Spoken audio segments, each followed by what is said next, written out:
Hi, English 101 students. This is your professor, Michael Bloomingberg, and I'm sorry that we weren't able to meet this morning at 8, but those things do happen sometimes with the weather, and the fact that the college was delayed in opening this morning means that I was able to meet with my 11 o'clock students, but I was not able to meet with you folks. So what I'm looking to do in this video is give you just a little insight into what we were scheduled to cover today, or more precisely to draw out in more detail throughout the week. Of course, we were canceled on Tuesday as well.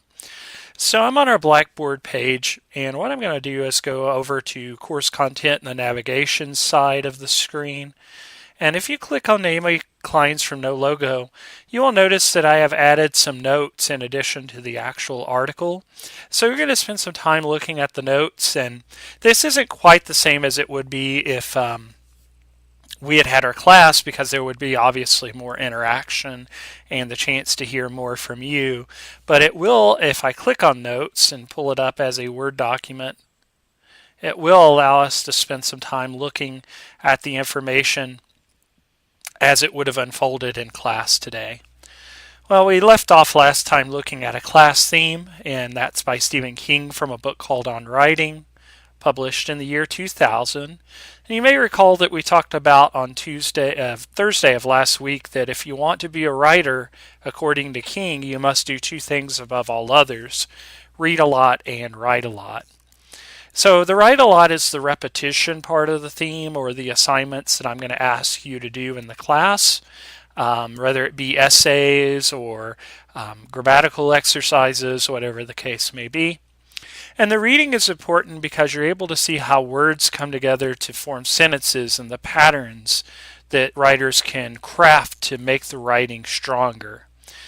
But I hope that you find that helpful and that you embrace the theme as we go through the semester. I'll tell you what, I'm going to readjust the camera a little bit here, move this over so I'm not blocking up so much of the screen. Academic writing. This is really critical, and I know for many of you, you've probably never done any academic writing.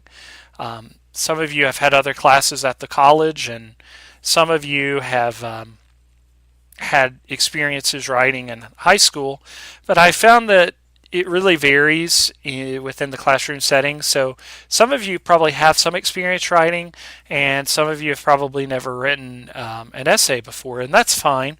So we're going to start at the bottom level and sort of work our way up from the ground. And so the first thing I've done is define academic writing in the first bullet point. It's what scholars do to communicate with other scholars in their fields of study.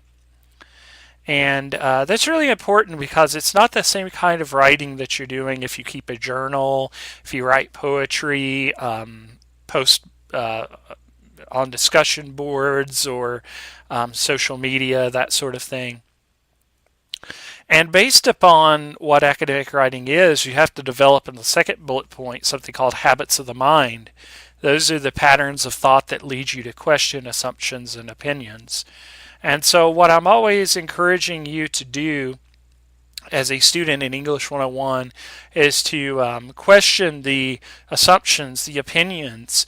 You don't necessarily have to agree with each author that we study. In fact, I encourage you to develop your own modes of thought.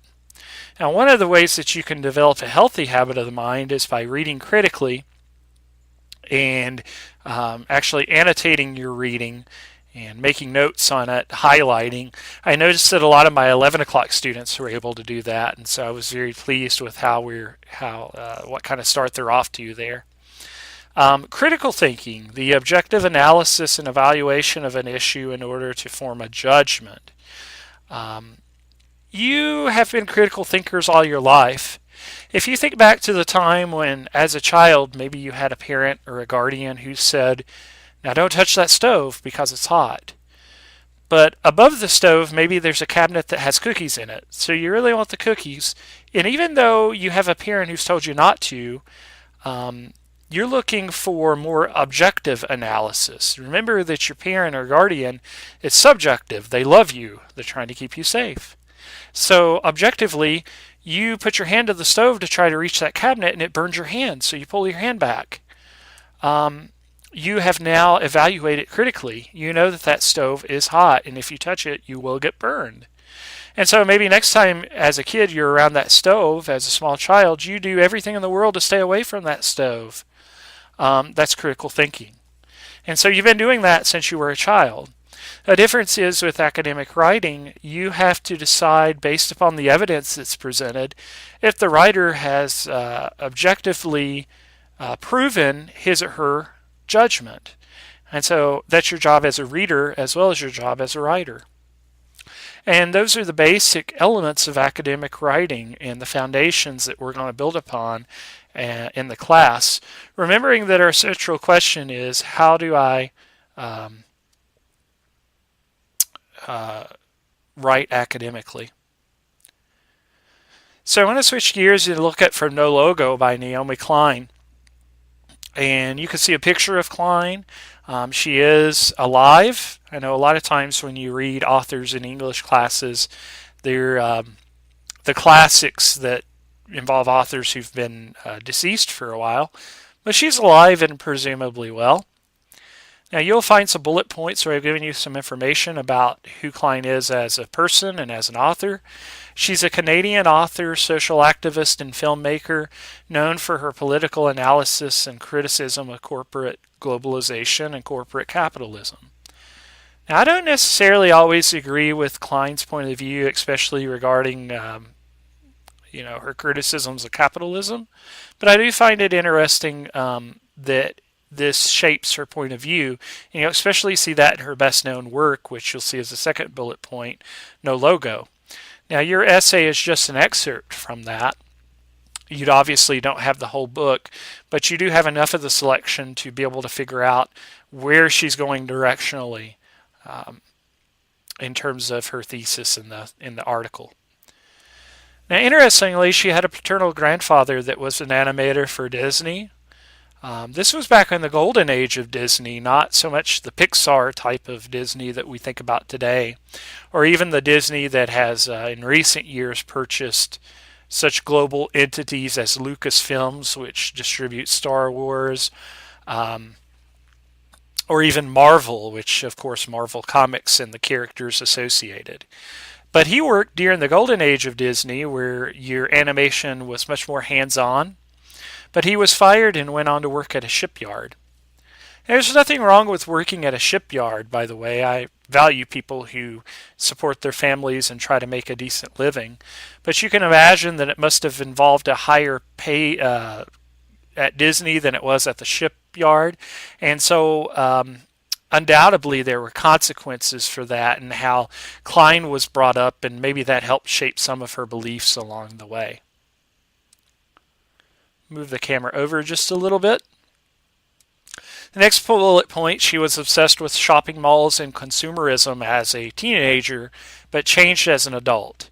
I think it's safe to say that most teenagers are probably at least somewhat interested in shopping malls and consumerism.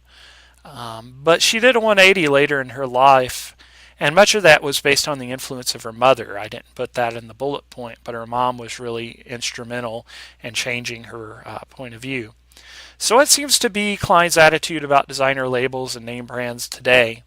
And we'll spend a little bit of time exploring that when we're back together as a class. Now, a little bit further down, I've also defined for you from the Merriam-Webster Dictionary the definition of logo. And it's defined as a symbol that is used to identify a company and that appears on its products. And when we're back together as a class Tuesday for you 8 o'clock students, we'll play a little game where I've put together some logos, and we'll see how successful you are in identifying those logos. So there is a question challenge, and that question challenge involves the main idea of no logo. And so I'm asking you, what is the main idea of no logo? And main idea in writing, by the way, is referred to as thesis or thesis statement. So I want you to spend some time seeing if you can determine what Klein's thesis is. Actually identify it in the article. Bring that in on Tuesday, and we'll go over it. As far as other key concepts to think about when you're thinking about the article, I want you to think about how Klein compares how branding used to be in the past versus how it is today. I also want you to focus upon the selling of Kraft. What company bought Kraft in 1988, and how much did that company pay for Kraft? I also encourage you to spend time looking at an incident that is referred to as Marlboro Friday. It happened in 1993, and you'll find more information about that in the article. And what happened to branding after that, and how did branding rebound in the later part of the 90s and into the 2000s? That's pretty much it. We would have, of course, explored these in more detail in class, but this gives you at least some range of what we would have gone over and what we did go over in the 11 o'clock class. If you have any questions at all, feel free to contact me. Email's the best way. Do remember that you will have a quiz at the start of class on Tuesday related to Naomi Klein and from No Logo, and make sure you look these notes over too because they'll help you prepare. In the future, by the way, if we have any snow days or cancellations, you need to refer to Blackboard because we will have to keep moving in the class and I'll add the course content there. Best of luck in looking back over the article, and I anticipate that we'll be back together as a class on Tuesday, and I will see you then.